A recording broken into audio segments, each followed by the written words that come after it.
మనకి ఇక్కడ ఉన్నాయి ఆంధ్రప్రదేశ్లో, అలాగే తెలంగాణలో సంబంధించి ఎలక్షన్స్ ఉన్నాయి. అట్లా జూన్ 4న రిజల్ట్స్ ఉన్నాయి. మొత్తం కూడా దశల వారీగా జరుగుతున్న ఈ పోలింగ్లో ఇవాళ ఫస్ట్ ఫేజ్ స్టార్ట్ అయింది కాబట్టి ఈ ఫస్ట్ ఫేజ్లో ఎలా ఉండబోతోంది ఏంటి అనేది ఒక అంచనాకు వచ్చి ఉంటారు ఈ పాటికే, ఎలా జరిగింది పోలింగ్ శాతం ఇవన్నీ కూడా. సో ఓవరాల్గా 400 టార్గెట్ పెట్టుకున్న ఎన్డీఏ కూటమి ఏమనుకుంటోంది దీని గురించి? ఈరోజు మొదటి దశలో 18 రాష్ట్రాలు, 4 కేంద్ర ప్రాంతాల్లో 102 లోక్సభ స్థానాలకు, మరియు అరుణాచల్ ప్రదేశ్లోని 50 అసెంబ్లీ స్థానాలు, సిక్కింలోని 32 అసెంబ్లీ స్థానాలకు పోలింగ్ జరిగింది. ఈ గత ఎన్నికల్లో ఈ 102 స్థానాల్లో మన ఇండి కూటమికి 46 వచ్చినాయి, ఎన్డీఏ కూటమికి 41 వచ్చినాయి. అంటే ఎక్కువ ఇండి కూటమి బలమున్న స్థానాలు ఇవి కంపేర్, పర్టికులర్లీ తమిళనాడు. ఎందుకంటే తమిళనాడు, పుదుచ్చేరి కలిపి 40 స్థానాలు. 40లో లాస్ట్ టైం వాళ్ళు 39 గెలుచుకున్నారు. కాబట్టి ఆ పరిస్థితి. కానీ ఇప్పుడు ఏంటంటే బీజేపీ బలం దక్షిణాది కూడా పెరిగింది. అది ఈ ఫేజ్లో అయిన పోలింగ్లో ఉంటుంది. మేము ఈ ఫస్ట్ ఫేజ్ దాంట్లో మేము ఒక 55 నుంచి 60 స్థానాలు, గతంలో 41 వచ్చినాయి, 60 స్థానాల వరకు కూడా ఎక్స్పెక్ట్ చేస్తున్నాము. 55 నుంచి 62, 63 అట్లా వస్తున్నాయి. ఇవాళ ఏంటంటే ఈ పశ్చిమ బెంగాల్లో 3 స్థానాలకు జరిగిన అక్కడ వైలెన్స్ జరిగింది. 42 స్థానాల్లో 3 జల్పాయిగురి, కూచ్ బిహార్, ఇంకొకటి 3 జరిగింది, ఆ వైలెన్స్ జరిగింది. అస్సాంలో 5, నార్త్ ఈస్ట్లో 15-20 స్థానాల్లో ఈరోజు పోలింగ్ జరిగింది. 15 స్థానాలకు, అస్సాంలో 9 అండ్ ఈస్ట్ త్రిపుర ఈ 2 మినహా 8 రాష్ట్రాలు పోలింగ్ ఇవాళ అయిపోయినట్టు. ఈ 10 స్థానాలు, అస్సాంలో 9 మిగిలినాయి, ఈస్ట్ త్రిపుర మిగిలింది. మనకి ఇక ఉత్తరప్రదేశ్లో 8, బీహార్లో 4, మధ్యప్రదేశ్ 6, మహారాష్ట్ర 5, ఇట్లా ఉత్తరాఖండ్ ఇవన్నీ అయినాయి. పోలింగ్ పర్సంటేజ్ చూస్తే తమిళనాడులో కొద్దిగా పెరిగినట్టు అనిపిస్తుంది. అస్సాంలో బాగా 80% వరకు వచ్చింది ఒకటి ఉంది. అస్సాంలో పోలింగ్ బాగా అయింది. బెంగాల్లో ఎలాగో 75 to 80 ఎప్పుడైనా అవుతుంది, బెంగాల్లో ఉంది. మధ్యప్రదేశ్లో ఈసారి పోలింగ్ పర్సెంటేజ్ పెరిగినట్టు తెలుస్తుంది. 4 గంటల వరకు, 3 గంటల వరకు, 3 o'clock వరకు 45% దాటినట్టు అనిపించింది. మధ్యప్రదేశ్లో అంత ఎక్కువ కాదు, పోలింగ్ పర్సెంటేజ్ పెరుగుతుంది అని. కాబట్టి ఇది 7 దశల్లో ఎక్కువ స్థానం దశ, ఇది కీలకమైనది ఇది కూడా. సో దీంట్లో ఏంటంటే ఈ ఇండి కూటమిలో ఇంకా కేరళ ఇలా రాలే, కానీ కొన్ని పొత్తులు కలవని ఉన్నాయి, పొత్తులు కలిసిన రాష్ట్రాలు ఉన్నాయి. ఎన్డీఏ కూటమి మాత్రం ఒక అంటే గతంలో కన్నా 50% ఎక్కువ, 41 నుంచి 60 అంటే దాదాపు 45 నుంచి 50% సీట్లు పెరుగుతున్నాయి ఈ ఫస్ట్ ఫేజ్ పోలింగ్లో. ముఖ్యంగా తమిళనాడులే మాకు గతంలో మేము తోక పార్టీ లాగా పోటీ చేసినాం ఏఐడిఎంకేతో. ఇప్పుడు ఏఐడిఎంకేతో పొత్తు లేదు.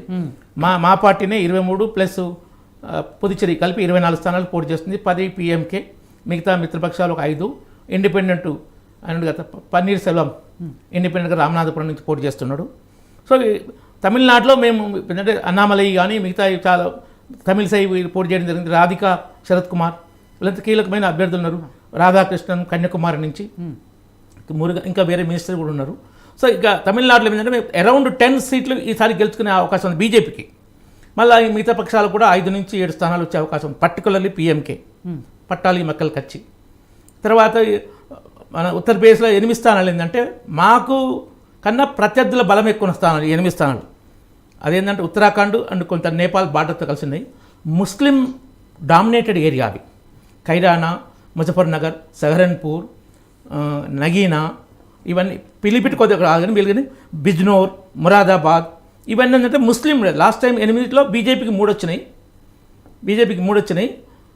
బీఎస్పీకి 3 వచ్చినాయి, 2 సమాజ్వాదీ పార్టీకి వచ్చినాయి. అంటే 8లో మేము 3 గెలుచుకున్నాం కానీ ఈసారి 8 మేము 5 నుంచి 7 స్థానాలు గెలుచుకునే అవకాశం ఉంది ఉత్తరప్రదేశ్లో. ఈసారి ఈ 8 స్థానాల్లో. ఉత్తరాఖండ్ లాస్ట్ టైం 5 వచ్చినాయి, ఇప్పుడు 5 వస్తాయి. సో ఓవరాల్గా ఏంటంటే రాజస్థాన్లో లాస్ట్ టైం 12కి 12, 25 ఈ జరిగిన పోలింగ్ 12 మళ్ళీ 12. ఎందుకంటే అప్పుడు కాంగ్రెస్ రాష్ట్ర ప్రభుత్వం వచ్చినాకనే మేము మొత్తం 25కి 25 గెలుచుకున్నాం. ఇప్పుడు బీజేపీ రాష్ట్ర ప్రభుత్వం వచ్చింది రాజస్థాన్లో. కాబట్టి ఇంకా మోడీ గారి ఇమేజ్ టాప్లో ఉంది. కాబట్టి మళ్ళీ 12 ఎలాగో వస్తాయి. సో ఈ ఓవరాల్గా ఈ 102 స్థానాల్లో మాకు అదే 55 నుంచి 63, 62-63 వరకు వచ్చే అవకాశాలు ఉన్నాయి. ఎప్పుడు పోలింగ్ అయినా కౌంటింగ్ ఏది 4th జూన్ కాబట్టి అప్పుడే బయటపడతాయి. మనం కానీ మనకు అందాల గురించి చెప్పుకోవాలంటే ఇప్పుడు ఇలా ఉంది. అంచనా ఉంటుంది. ఛత్తీస్గఢ్లో ఈ సంవత్సరమే 80 మంది నక్సలైట్ ఎన్కౌంటర్లో చనిపోయారు. గత 5 సంవత్సరాలు కాంగ్రెస్ పాలనలో 80 మంది చనిపోలే. ఈ 3.5 నెలలనే 80 మంది నక్సలైట్లు ఎన్కౌంటర్లు చనిపోయారు. కాంగ్రెస్ మాజీ ముఖ్యమంత్రి బఘేల్ మొదలు ఫేక్ ఎన్కౌంటర్లను మాట్లాడి మళ్ళీ ప్రజల నుంచి రివర్స్ రియాక్షన్ వచ్చేది. నువ్వు నక్సలైట్లు సమర్థిస్తున్నాం అంటే కాదు, పోలీసులు మెచ్చుకుంటున్నాను, మళ్ళీ స్టాండ్ చేంజ్ చేసి మాట్లాడడం జరిగింది. ఒక్కటే స్థానానికి ఎన్నిక పరిస్థితి బస్తర్ ఒకటే స్థానం. ఎందుకంటే అక్కడ నక్సల్స్ పరిస్థితి మధ్యప్రదేశ్ కొంత, మహారాష్ట్ర కూడా ఏదైతే మన రామ్టేక్ ఇంతమంది పివి నరసింహరావు పోటీ చేసిన రామ్టేక్, నాగపూర్, తర్వాత ఈ చంద్రాపూర్, ఈ 5 స్థానాలు నక్సల్స్ ఎఫెక్ట్ ప్రభావిత ప్రాంతాలు, పర్టికులర్లీ ఛత్తీస్గఢ్తో సంబంధం ఉన్నది. ఎన్కౌంటర్ జరిగింది కూడా అక్కడే కదా, బస్తర్ దగ్గర. మా బస్తర్ దగ్గర, అది ఛత్తీస్గఢ్.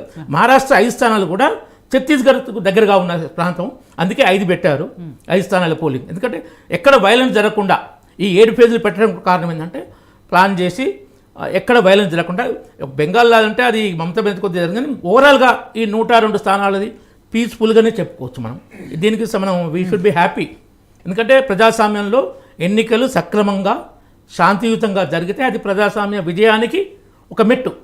కాబట్టి ఇప్పుడు ఫస్ట్ ఫేజ్, మేజర్ ఫేజ్లో అందులో కొంచెం ప్రాబ్లమేటిక్ ఫేజ్.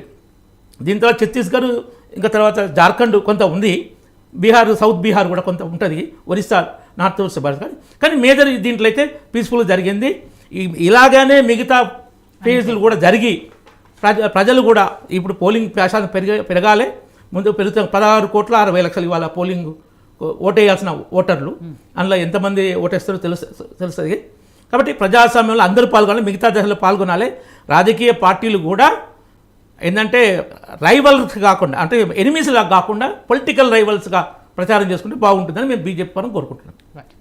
సో ఉదయకాంత్ గారు, మొదటి దశ పోలింగ్లో ఇవాళ ఏదైతే 102 స్థానాలకి జరిగిందో ఎలక్షన్, దానికి సంబంధించి మాట్లాడుకోవాల్సి వస్తే గతంలో బీజేపీకి ఎక్కువగా స్థానాలు రాలేదు, ఎన్డీఏ కూటమికి సంబంధించి వచ్చాయి. కానీ ఈసారి బీజేపీ బలం పెరిగింది కాబట్టి ఎన్డీఏ కూటమికో లేకపోతే బీజేపీకో ఎక్కువ స్థానాలు, మొత్తం 102 స్థానాలు, దాదాపు 55 నుంచి 60 వరకు గెలుచుకుంటామనే కాన్ఫిడెన్స్తో